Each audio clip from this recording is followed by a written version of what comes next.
Bonjour chers camarades boursicoteurs, j'espère que vous allez bien. La Banque centrale du Japon qui a lancé une bouée de sauvetage au marché aujourd'hui, ce qui a permis de freiner leur chute après la débandade de lundi dernier. Par contre, les craintes de voir les États-Unis entrer en récession sont toujours bien présentes sur les marchés. Dans cette vidéo, je vous expose les différents indices qui me permettent de penser qu'effectivement, on est peut-être au bord du précipice du côté de l'économie américaine. Mais avant de commencer, je vous invite, tous ceux qui n'êtes pas abonnés à la chaîne, de simplement cliquer sur le bouton s'abonner. C'est très important et ça permet de promouvoir ma chaîne. S'il vous plaît, vous êtes plus de 50% de mes auditeurs à ne pas être abonnés. Abonnez-vous et cliquez sur la cloche pour recevoir les notifications. Merci beaucoup. D'abord, la Banque du Japon qui a affirmé qu'elle n'avait pas l'intention de rehausser davantage sa politique monétaire après tout le chaos qu'elle a créé lundi dernier. Donc, elle n'a pas l'intention d'augmenter son taux directeur pour ne pas créer davantage de volatilité. Pour comprendre un peu ce qui s'est passé lundi dernier, je vous invite à retourner voir ma vidéo. Et ça n'a rien pris de plus pour soulever le yen qui a essentiellement stopper sa chute. Donc, combien de temps tout ça va durer? Alors ça reste à voir, mais au moins, ça permet à tous les participants au marché qui sont impliqués dans le yen carry trade de souffler un peu. Maintenant, du côté des États-Unis, les craintes de voir le pays entrer en récession sont bien réelles. Vous voyez les demandes de chômage qui progressivement ont commencé à augmenter. À partir de demain, on va avoir de nouvelles données à cet égard. Du côté du taux de chômage, eh bien, on la voit, la progression, elle est lente, c'est une courbe qui est très douce, mais c'est indicateur que le pays se dirige probablement vers une récession. Au creux du cycle économique, le taux de chômage est tombé à 3,5 et maintenant on est à 4,1 Or, si vous regardez les cycles passés, par exemple en 2007-2008, vous avez une lente progression du taux de chômage, mais à un certain moment, vous avez une espèce de coup d'eau, donc le taux de chômage qui se met à augmenter de façon très, très rapidement. Et cette lente progression, cette courbe très douce, d'habitude précède l'entrée du pays en récession. On peut retourner encore un petit peu au début des années 2000, donc la dot-com bubble.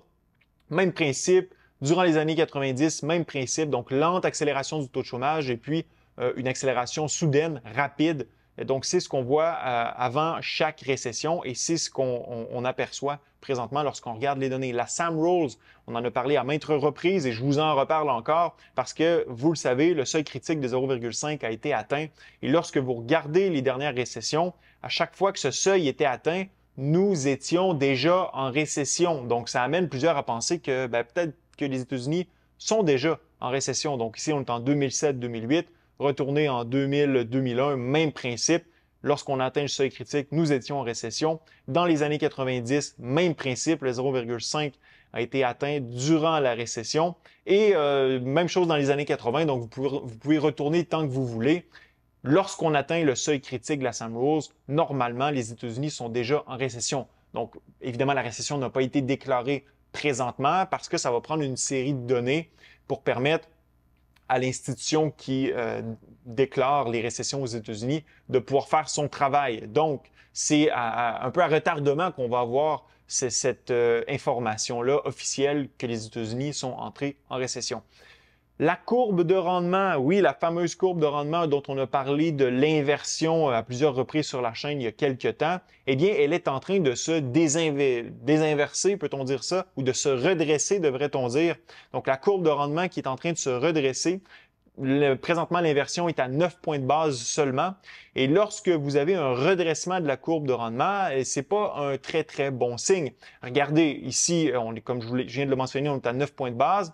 Retournez en 2007-2008, donc on s'est redressé et quelques mois plus tard, la récession a commencé aux États-Unis. Retournez dans les années 2000, début des années 2000, même principe. Lorsque la courbe de rendement se redresse, la récession n'est pas très loin. Et encore une fois, vous pouvez retourner tant que vous voulez. Le même principe s'applique. Qu'est-ce qui se passe? Eh bien, vous avez d'un côté les obligations 10 ans, de l'autre les obligations 2 ans. Et lorsque les obligations 2 ans se mettent à baisser, ben là, la courbe se redresse tranquillement parce que les obligations qui étaient au-dessus, donc le taux de rendement des obligations qui était au-dessus du taux de rendement des obligations 10 ans, descend. Et là, vous avez un redressement de la courbe. Mais ce n'est pas optimiste. Au contraire. C'est un signal qu'envoient les marchés à la Fed que l'économie est en train de ralentir et qu'elle doit réajuster son taux directeur. un signal optimiste qui viendrait de la courbe de rendement, c'est si, au lieu que ce soit les obligations 2 ans qui baissent, ce soit les obligations 10 ans, donc le rendement des obligations 10 ans qui augmente. Et là, le signal que le marché enverrait, c'est que l'économie, il y a une forte croissance économique qui est à prévoir et que les agents économiques délaissent les obligations pour s'en aller dans d'autres actifs, comme par exemple les actions. C'est absolument pas ce qu'on voit en ce moment. Le signal que le marché envoie à la Fed, c'est qu'elle doit intervenir, couper son taux directeur pour éviter que l'économie tombe en récession, justement.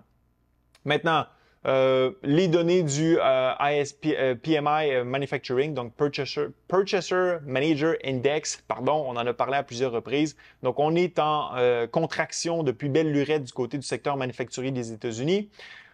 Maintenant, je vous parlais des obligations 2 ans et le signal que les marchés envoient à la Fed. Bien, vous le voyez, le signal. Donc, les obligations 2 ans sont à 3,9 présentement. Et lorsque vous regardez les probabilités, eh bien, comme je le mentionnais la semaine dernière, je ne serais pas surpris de voir la Fed introduire une baisse de 50 points de base pour sa première baisse en septembre. Eh bien, c'est ce que les marchés maintenant prévoient. À l'époque, lorsque j'ai dit ça, le pourcentage de participants au marché qui pensaient cela possible était très, très faible. Maintenant, c'est une majorité des participants qui pensent qu'effectivement, la première baisse va être de 50 points de base. Et avec la débandade qu'on a eue lundi dernier, plusieurs se sont prononcés à l'effet que la Fed devrait intervenir avant le prochain meeting, donc un meeting d'urgence pour venir abaisser rapidement son taux directeur. Or, je ne pense pas que ça va se produire. D'une part, parce que les marchés semblent savoir stabiliser pour l'instant. Ça ne veut pas dire que la tendance ne continuera pas d'être à la baisse, mais les chutes importantes de 3-4 sur le S&P 500, du moins, ce n'est pas ce qu'on a vu dans la journée d'aujourd'hui et d'hier. Donc, pourquoi je ne pense pas que la Fed va intervenir d'urgence? Eh bien, lundi dernier, on a aussi eu les données du PMI Service qui ont été publiées. Et là, ben, on est retourné en zone de croissance du côté du secteur des services aux États-Unis, qui représente quand même 70% de l'économie, ce qui est très positif. Regardez ce qui se passe du côté manufacturier. On est en zone de contraction, mais du côté des services, on est revenu en zone d'expansion. Oh, pardonnez-moi. On est revenu en zone d'expansion. Et vous vous rappelez, il y a quelques semaines, je vous ai dit, un indice tourne au rouge, il faut le surveiller. Eh bien, c'est de cet indice dont je parlais. Et là, on est retourné au vert, finalement.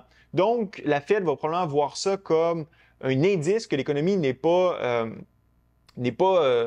sur le bord de tomber en récession, que l'activité économique se maintient et qu'il n'y a pas d'urgence à intervenir pour éviter un cataclysme économique imminent. Donc, le tout semble sous contrôle, du moins pour l'instant. Bien sûr, d'autres séries de données économiques vont être publiées au courant des prochaines semaines, dont une des plus importantes à surveiller va certainement être les données de l'emploi du mois d'août qui vont être publiées au début septembre. Pour ce qui est de la Fed, la prochaine rencontre, elle est à la mi-septembre. Et d'ici là, comme je viens de le mentionner, plusieurs séries de données vont être publiées. Mais Jérôme Powell risque de réaligner son discours lors de Jackson Hole vers la fin du mois d'août. Comme je le mentionnais dans ma vidéo de la semaine dernière, c'est fort possible qu'on réaffirme le fait qu'effectivement, les taux vont se mettre à baisser à partir de septembre avec, je dirais, un peu plus de tonus. Disons que la dernière fois, lors de la dernière prise de décision de politique monétaire, Jérôme Powell n'avait pas confirmé de façon officielle que les baisses de taux s'en venaient. Alors là, lorsqu'on va voir le discours de Jackson Hole, c'est fort possible qu'il le fasse. Maintenant, ce que je veux savoir, c'est si vous pensez que l'économie américaine est sur le point d'entrer en récession. Laissez-moi savoir dans la zone commentaire. Ce fut un plaisir d'être avec vous. À la prochaine.